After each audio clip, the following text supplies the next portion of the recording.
Hi everyone. Let's say you have a data scientist that uses Spark as the main authoring environment, and they want to connect to a Synapse SQL Pool. In this case, you need to give them the minimum permission that they require, which is only reading from the Synapse SQL Pool. Well, we know that we have the Synapse SQL Apache Spark provider that will allow us to get the best performance reading the data from the Synapse SQL Pool. However, it requires giving this user a role inside Synapse SQL. It's called DB Exporter. Well, when we investigate this DB Exporter role, you will find that it requires or it gives permission to alter any external data source, alter any external file format, and then alter any schema. Well, alter any schema does not really mean it's read-only. Or it does. Well, it doesn't. It's actually allowing this user to drop any table in any schema inside the database. Certainly you don't want to have this. Well, in this video, we'll find a way how can we give the user only the required permission without giving them extra permission.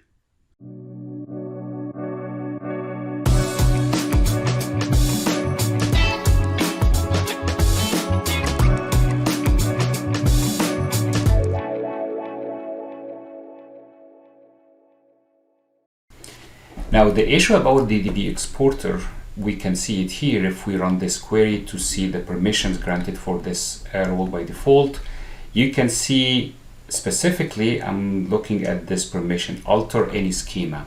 Now, alter any schema allows any member of this role to, for example, drop any table from any schema in the database. Now, let's look at example to see this in action, how this can happen. To prove that, I have this simple script. In this script, I'm creating a table, creating a user. I call it test, without any logins or no passwords. I'm just using it for testing. I'm gonna have this user as a member of my DB exporter built-in role. Before that, I'm checking my username here. So checking that I'm still in the context of DBO. And then after that, I'm executing as this user and select the username again. Here, I'm expecting to have it equal to test. Dropping the table that was created by the DBO. So test, which is a user that does not have any permission other than being a member of this DB exporter, now managed to drop this table and then reverting back. So let's execute all this. Everything succeeded. I'm gonna go through the queries one by one. So the first batch, I see DBO, which is the user that executed in line 5. And then in query 1, we have test, which is the result of executing line 10, and the table is dropped, and then reverting back and getting back to the user DBO. Now, if I check here, where is my table? Select, start from table 1,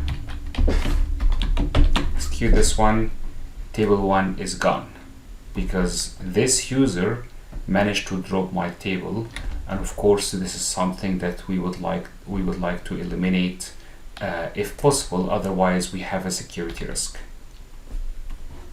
Now we understand the risks of the DB exporter role.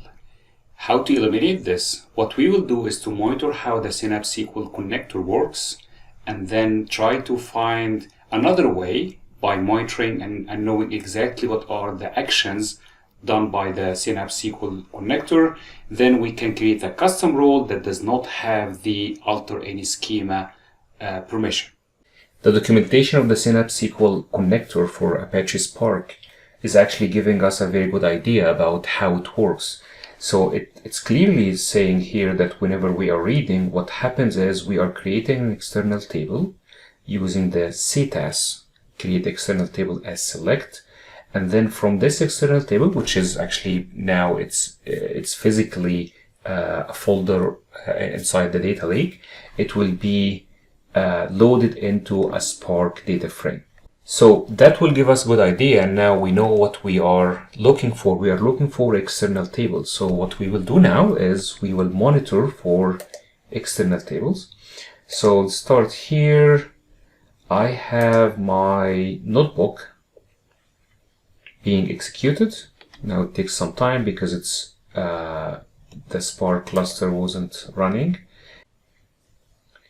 So I know the ext schema is a schema that I created before, so I'm gonna exclude it.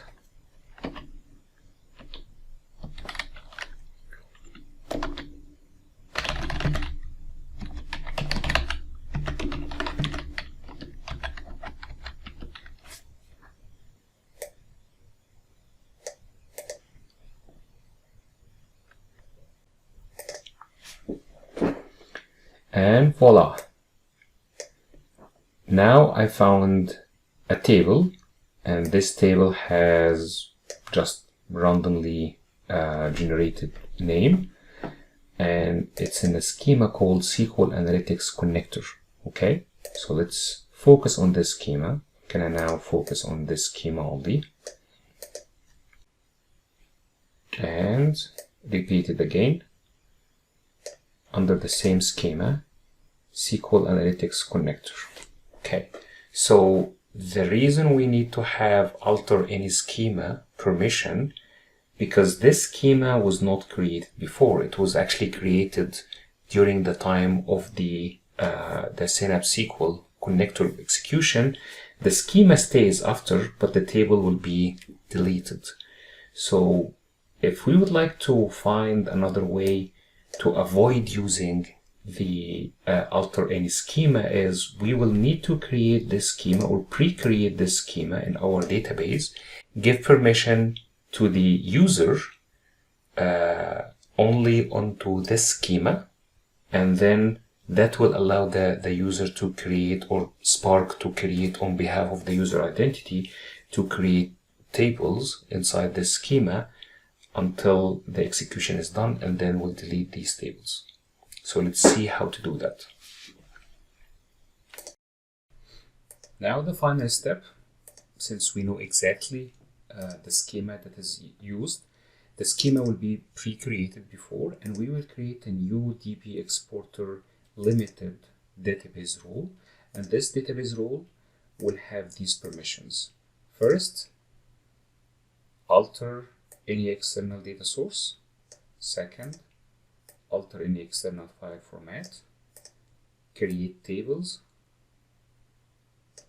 and alter only one specific schema. And that, combined with the create table, allows the creation for the tables only inside this schema.